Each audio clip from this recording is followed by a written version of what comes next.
작년 2020년 1월 새해 우리는 참 기대감 가지고서 시작을 했습니다.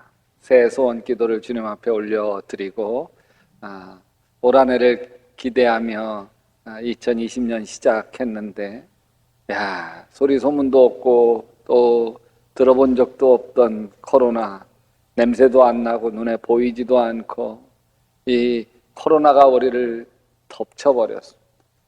그래서 지금 정말 힘겨운 것을 온 인류가 겪어가고 있습니다. 우리나라에서 지금까지 한 2,000명 정도가 코로나로 희생을 당했습니다. 그래도 우리나라는 굉장히 선방한 거예요. 전 세계에서는 지금 400만 명이 죽었어요. 죽은 사람만 400만 명. 어느 날 갑자기 보이지도 않고 냄새도 안 나. 코로나가 덮쳐서 그런 것이죠. 사무엘상 17장에 보면 평화로운 이스라엘 나라에 어느 날 갑자기 블레셋이 쳐들어. 근데 거기에는 아주 기골이 장대하고 힘이 괴물과 같은 골리앗이 있습니다. 키가 3m예요. 입은 갑옷 무게만 57kg예요.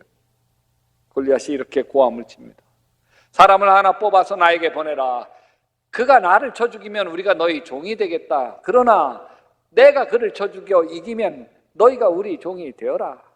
1대1로 맞짱 떠서 승부 결정하자는 거예요.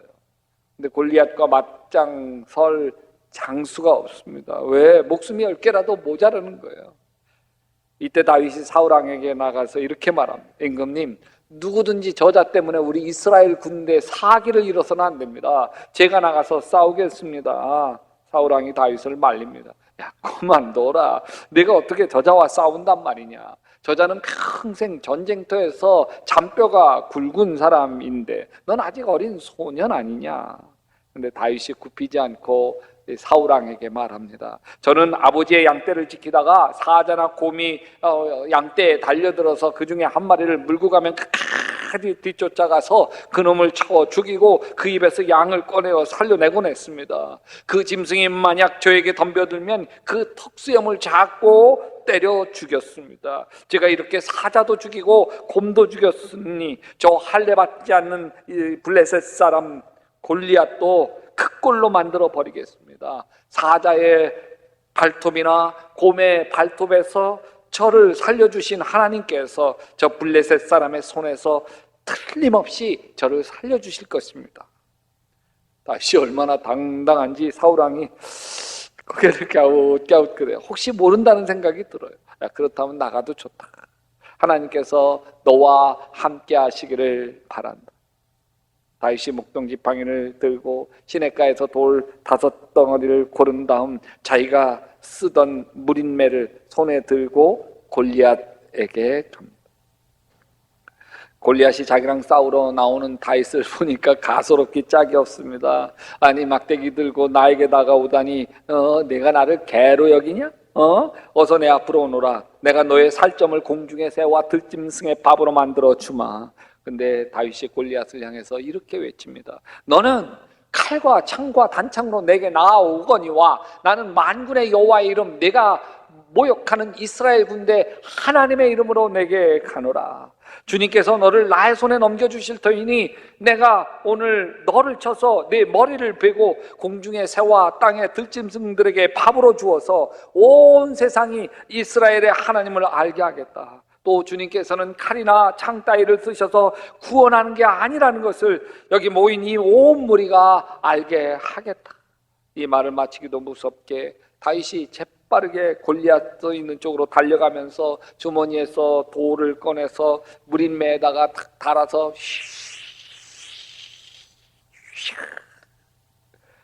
그 돌이 골리앗 이마를 정통으로 맞춥니다. 갑자기 정신을 잃은 골리앗이 땅바닥에 쿵 쓰러졌고 다윗이 달려가서 골리앗 칼집에서 칼을 빼다가 그 목을 잘라 죽입니다. 다윗이 이긴 거는 이거 잘 돌리는 그냥 생활의 달인 뭐 이렇게 나오는 이것 때문에 이긴 게 아니에요. 사무엘상 17장에 보면 여호와께서 나를 사자의 발톱과 곰의 발톱에서 건져내셨은즉 나를 이 블레셋 사람의 손에서도 건져내시리이다. 다윗에게는 두둑한 배짱이 있는 거예요. 뭐? 하나님이 나와 함께 하신다는 배짱이 있는 거예요. 오늘 이사야서 43장에 보면 하나님이 이렇게 이야기해요. 너는 두려워하지 마라. 내가 너를 구속하였고 내가 너를 지명하여 불렀나니 너는 내 것이라. 다윗에게 그 배짱이 있는 거예요. 나는 하나님의 것이다. 하나님이 나를 지명하여 불렀으니 나는 잘 될 사람이다. 하나님이 나를 책임져 주신다. 근데 이런 믿음이 다윗에게 어떻게 생겼을까요? 이 믿음은 사무엘 선지자가 다윗을 축복했던 그 순간에 다윗의 마음에 심어진 거예요. 사무엘상 16장 13절에 보면 사무엘이 기름 뿔병을 가져다가 그의 형제 중에서 그에게 부었더니 그날 이후로 다윗이 여호와의 영에 크게 감동되니라. 여러분, 소년 다윗에게 사무엘 선지자가 축복을 해줍니다. 내가 장차 왕이 될 사람이다. 하나님이 세우실 임금이 바로 너다. 그 축복이 사자나 곰도 이기고 골리앗도 이기는 능력이 되는 것이죠. 여러분, 골리앗 앞에서 모두가 다 두려움에 떨고 있습니다. 사울왕도 떨고 이스라엘의 백전노장 장수들도 다 떨고 있는데 오직 다윗만 담대. 자 보세요. 만약 사무엘의 축복을 다윗이 받지 않았더라면 다윗이 이렇게 담대할 수 있었을까? 골리앗 앞에서 다윗보다 덩치가 큰 힘센 다윗의 형 엘리압이 바들바들 떨고 다른 형들도 떨고 있는 거예요. 만약 다윗이 아니라 엘리압이 사무엘의 축복을 받았다고 한다면 엘리압이 골리앗을 이겼겠죠. 셋째 아들 삼마가 사무엘의 축복을 받았다면 삼마가 골리앗을 이겼을 거예요. 사무엘이 기름 뿔병을 가다 그 형제 중에 그에게 부었더니 그날 이후로 다윗이 여호와의 영에 크게 감동되니라. 다윗 마음에 있는 거예요. 하나님이 나와 함께 하신다. 이게 여기에 감동된 것으로 있는 거예요. 여러분, 축복을 받은 사람은 마음 깊숙이 하나님이 나와 함께 하신다는 믿음이 생기는 거예요. 그 믿음이 마음의 두려움을 몰아내고 나는 할 수 있다는 믿음이 골리앗을 이기는 거예요. 하나님이 나와 함께 하신다는 믿음이 골리앗을 이긴 거예요. 그래서 여러분, 축복하시기를 바랍니다. 하나님의 이름으로 자녀를 축복하세요. 배우자를 축복하세요. 형제를 축복하세요. 하나님이 너를 사랑하신단다. 아멘. 하나님이 너를 있는 모습 그대로 사랑하신단다. 아멘. 너는 하나님의 자녀야. 하나님이 책임지시지. 너는 하나님에게 소중한 사람이야. 아멘. 하나님이 늘 너와 함께 하신단다. 하나님이 너를 도와주신단다. 하나님이 너를 반드시 잘되게 하신단다. 할렐루야. 너 잘 될 거야. 다윗이 골리앗을 이기고 나서 사울왕의 총애를 받게 되고 승승장구하게 됩니다. 사울왕의 호위대장이 되고 사위까지 됩니다. 왕자 요나단과는 아주 절친이 됩니다. 근데 어느 날 여인의 노랫소리에 사울왕이 완전히 돌변합니다. 사울은 천천히요, 다윗은 만만. 저놈 다윗이 얻을 거라고는 내 나라밖에 더 있겠냐. 이제 저걸 제거하지 않는 한 나의 나라가 안전하지 못할 거야. 어느 날 사울왕을 위해서 다윗이 수금을 켜고 있는데 갑자기 사울왕이 옆에 있던 창을 들어서 다윗을 벽에 꽂으려고 던집니다. 화들짝 놀라서 피해서 도망가죠. 사울왕이 3천 군대를 거느리고 다윗을 추격을 합니다. 환장하겠어요. 근데 여러분, 다윗이 기댈 곳이라고는 하나님밖에 없어요. 근데 하나님은 다윗이 아무리 부르짖어도 기도해도 묵묵부답인 거예요. 내 하나님이여, 내 하나님이여, 어찌 나를 버리셨나이까? 어찌 나를 멀리하여 돕지 아니하시오며 내 신음소리를 듣지 아니하시나이까? 아니, 곰과 사자턱을 깨뜨릴 때만 해도 하나님이 자신과 함께 했고 골리앗과 맞짱 떨 때만 해도 하나님과 자신과 함께 했어요. 근데 광야로 도망가서 하루하루가 입이 마르는 고통스러운 시간에 하나님은 침묵만 하고 계신 것. 아, 하나님이 안 계신 모양인가? 마음에 낙심이 되는 거예요. 이제 아무 소망이 보이지 않아요. 이렇게 광야 쫓기는 생활을 1년, 2년 한 게 아니에요. 무려 10년 동안이나 광야를 헤매고 다녀야 했습니다. 내 영혼아, 내가 어찌하여 낙심하며 어찌하여 내 속에서 불안해하는가? 너는 하나님께 소망을 두라. 그가 나타나 도우심으로 말미암아 내가 여전히 찬송하리라. 지금은 막막하지만, 지금 죽을 만큼 고통스럽지만, 그래서 불안하고 미치겠지만, 그래도 하나님밖에 없지 않니? 하나님 붙드는 것밖에 아무 소망이 없지 않니? 다윗은 자기 자신을 다독. 근데 여러분, 오늘 말씀에서 하나님은 우리에게 이렇게 약속해요. 내가 물 가운데 건너갈 때에 내가 너와 함께 하겠다. 내가 강을 건널 때에 물이 너를 침몰하지 못할 것이다. 내가 불 속을 걸어가도 그을리지 아니할 것이며 불꽃이 너를 태우지 못할 것이다. 내가 비록 고난을 겪지만 내가 너와 함께 한단다. 시련의 강을 건너야 되고 역경의 물속을 걸어가야 하지만 여호와 하나님이 내가 너와 함께 하리라. 아멘. 그래서 물이 너를 침몰하지 못할 거고 불꽃이 너를 태우지 못하리라. 그러면서 두려워하지 말라고. 두려워하지 마라. 내가 너와 함께 함이니라. 놀라지 말라. 나는 내 하나님이 됨이니라. 내가 너를 굳세게 하리라. 참으로 너를 도와주리라. 참으로 나의 의로운 오른손으로 너를 꽉 붙들리라. 근데 이런 의문이 생겨요. 아니, 두려워 말라고 하시기 전에 두렵고 떨리는 상황에 우리가 빠지지 않도록 하나님이 도와주시면 안 돼요? 아니, 하나님은 우리가 하나님의 아들이라면서요, 딸이라면서요, 너는 내 것이라 그러면서요. 근데 왜 우리로 하여금 시련의 강을 건너고 역경의 물속을 걸어가게 만드시냐 이 말이에요. 다윗에게 내가 장차 하나님이 세우시는 이스라엘 왕 될 거다 기름 부어 약속했으면 그 약속이 순리 따라 이루어지게 하실 일이지. 광야 10년 그렇게 숨막히는 세월을 보내셔야 그렇게 하셔야 할 이유가 뭐냐 말이에요. 하나님의 자녀인데, 하나님이 사랑하는 사람인데, 아니 하나님을 뜨겁게 사랑하는 다윗인데,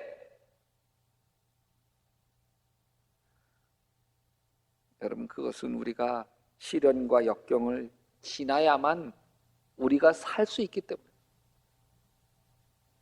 사실 이 시련은 우리 때문에 당하게 되는 거예요. 야고보서 1장 14절에 사람이 시험 당하는 것은 각각 자기의 욕심에 이끌려 꾀임에 빠지기 때문입니다. 시련은 우리 욕심 때문에 생겨난 거예요. 하나님은 물론 우리를 고난을 통과하지 않게 해주실 수 있어요. 그러나 결과적으로 우리에게 유익하지가 않아요. 하나님은 우리로 하여금 시련과 역경의 불길을 통과하게 하시면서 우리의 욕심을 씻어내고 우리의 죄악을 다 태워버리시려는 거예요. 다윗은 이해할 수가 없었어요. 그렇게 자신과 함께 하시며 골리앗을 이기게 하신 하나님이 자신을 왜 이렇게 광야에서 숨막히는 생활을 하게 하시는지 이해할 수가 없어요. 그래서 얼마나 하나님을 원망하는 기도를 했는지 모릅니다. 내 하나님이여, 내가 낮에도 부르짖고 밤에도 잠잠하지 아니하오나 응답하지 아니하시나이다. 하나님이 자신을 버린 것 같고, 아니 하나님이 계시지도 않은 것 같고, 자기 자신만 이제 광야에서 떠돌다가 인생 끝내야 할 것 같은 절망의 시간을 통과. 욥이 이런 절망의 시간에 이렇게 고백해. 그런데 내가 앞으로 가도 그가 아니 계시고 뒤로 가도 보이지, 그가 왼쪽에서 일하시나 내가 만날 수가 없고 그가 오른쪽으로 돌이키시나 배울 수가 없구나. 그러나 내가 가는 길을 그가 아시나니 그가 나를 단련하신 후에는 내가 순금같이 되어 나오리라. 여러분, 인생의 시련의 강구와 역경의 불길은 우리를 망하라고 주시는 게 아니에요. 오히려 우리를 살리려고 주시는 거예요. 시련과 역경은 두렵고 떨리는 일입니다. 코로나로 인한 시련과 역경은 무섭고 떨리는 일이죠. 그러나 기억하세요. 우리 중에 누구도 이 시련과 역경 때문에 죽고 망하지 않을 거예요. 사단은 우리에게 너는 끝이야, 길이 없어, 너도 알잖아 속삭이지만 절대로 사단에게 속지 않게 되시기를 바랍니다. 하나님은 절대로 우리가 죽으라고 망하라고 시련의 강을 건너게 하시고 역경의 물속을 지나가게 하시는 분이 아닙니다. 물론 하나님은 우리를 물 가운데로 통과하게 하시고 불 가운데로 통과하게 하십니다. 하나님이 그렇게 하시는 이유는 단 하나입니다. 그것이 우리에게 필요하기 때문에, 유익하기 때문에, 그렇게 하셔야만 하기 때문에 그렇습니다. 그러나 하나님은 우리가 물과 불 가운데 지나가게 하실 때 우리가 다치지 아니하시도록, 죽지 않도록 언제나 우리를 붙드시고 지키시는 분. 다윗은 자신이 지금 이 광야에서 쫓겨다닐 때에 하나님이 결코 자기를 망하게 하지 않을 것에 대한 믿음이 있습니다. 내가 사망의 음침한 골짜기를 다닐지라도 해를 두려워하지 아니할 것은 주께서 나와 함께 하심이라. 주의 지팡이와 막대기가 나를 안위하시나이다. 주께서 내 원수의 목전에서 내게 상을 차려주시고 머리에 기름을 내 머리에 부으셨으니 내 잔이 넘치나이다. 내 평생의 선하심과 인자하심이 반드시 나를 따르리니 내가 여호와의 집에 영원히 살리라. 다윗이 10년 광야를 떠돌아야 했습니다. 그래서 다윗은 하나님만 의지하는 사람이 되었습니다. 하나님이 쓰시는 왕이 된 거예요.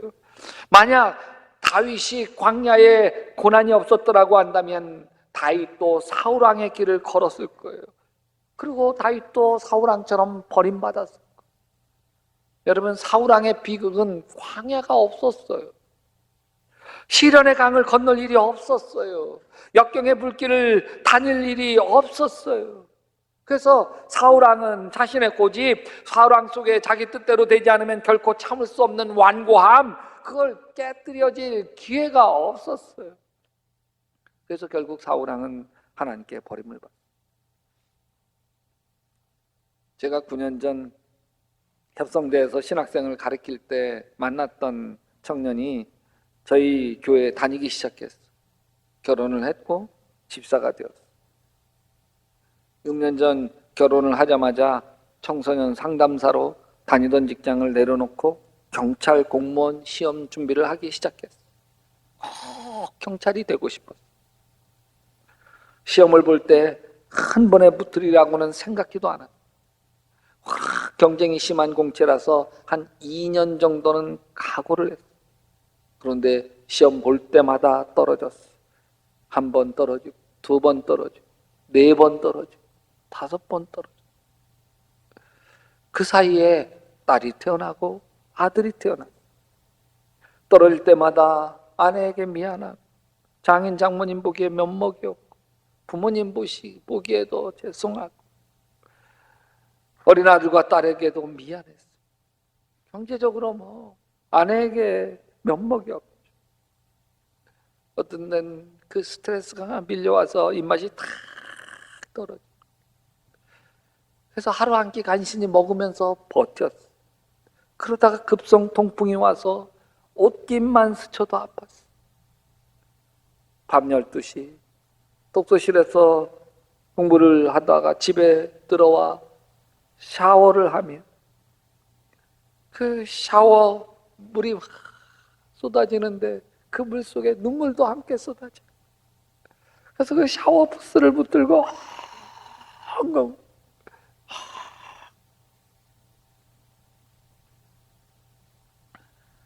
경찰 시험을 7번이나 떨어졌어.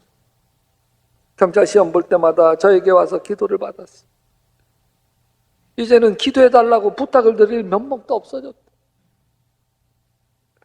내가 뭐 하는 짓인지 자존감은 바닥까지 떨어졌어.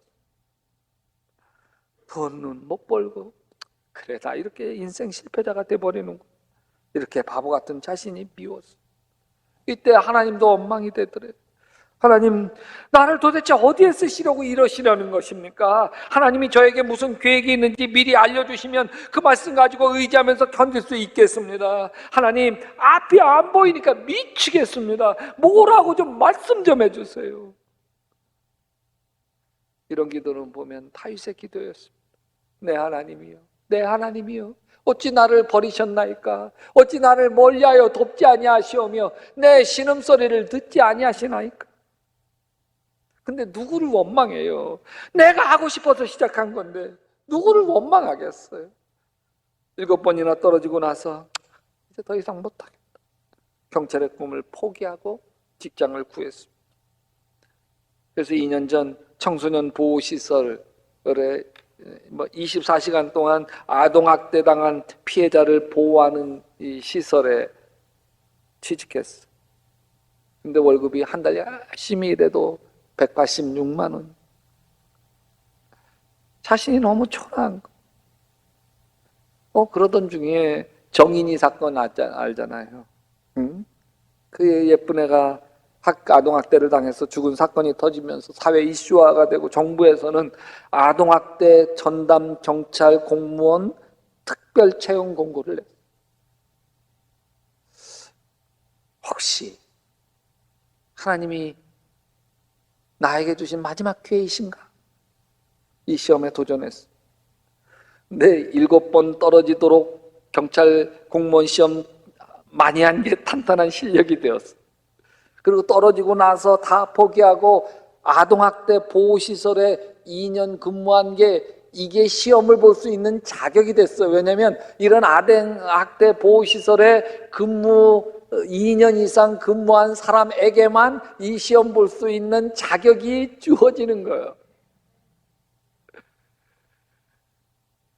그래서 결국 이틀 전에 최종 합격을 했어요. 할렐루야. 날아갈 듯이. 보통 7번 떨어질 때 그 경찰 공무원 시험에 합격하면 이파리 2개 순경으로 채용되는데, 이번에는 아동학대 전담 특별 채용 경찰이라 딱 이제 이렇게 임용되자마자 이파리 3개 경장으로 한대요. 할렐루야. 직장에서 합격 소식을 듣고 혼자만 있을 수 있는 자기 차 안으로 들어갔어요. 앉자마자 흐르는 눈물을 주체할 수가 없더라. 시험에 떨어지고 나서 샤워부스 붙들고 울었던 그 시절, 하나님을 원망했던 그 시절, 자신을 자책했던 그 시절, 홀로 외롭게 독서실에 처박혔던 그 시절, 아내도 처가도 부모님께도 얼굴 듣지 못했던 그 시절, 정말 힘들었던 그 시절을 되돌아보면서 엉엉 울었는데, 돌이켜보면 하나님이 하신 거예요. 하나님이 광야에 내던지신 것 같았지만 독수리 날개로 업어주시고 끝내 축복하신 것. 여러분, 시련의 강과 역경의 불길은 다 우리를 살리려는 거예요. 축복하시려는 거예요. 결코 우리를 망하게 하지 않습니다. 이 속에서 주님은 우리와 함께 하십니다. 왜? 우리를 사랑하시니까. 그래서 이사야서 43장 4절에도 내가 너를 보배롭고 존귀하게 여겨 너를 사랑하였으므로, 그렇게 이야기. 하나님 우리를 보배롭고 존귀하게 여기고 너무너무 사랑하심으로 우리가 겪는 지금 이 고난 속에서 우리를 빛나는 하나님의 자녀로 빚어주실 것을 믿음을 붙드십시다. 이 어려움 속에서 하나님이 나와 함께 하신다는 믿음, 아멘. 주님이 나를 도와주신다는 믿음, 아멘. 이 고난을 통과하고 나면 내가 정금같이 되어 나오리라고 하는 믿음, 그 믿음 붙들고 승리하게 되시기를 주님의 이름으로 축원합니다. 축원합니다.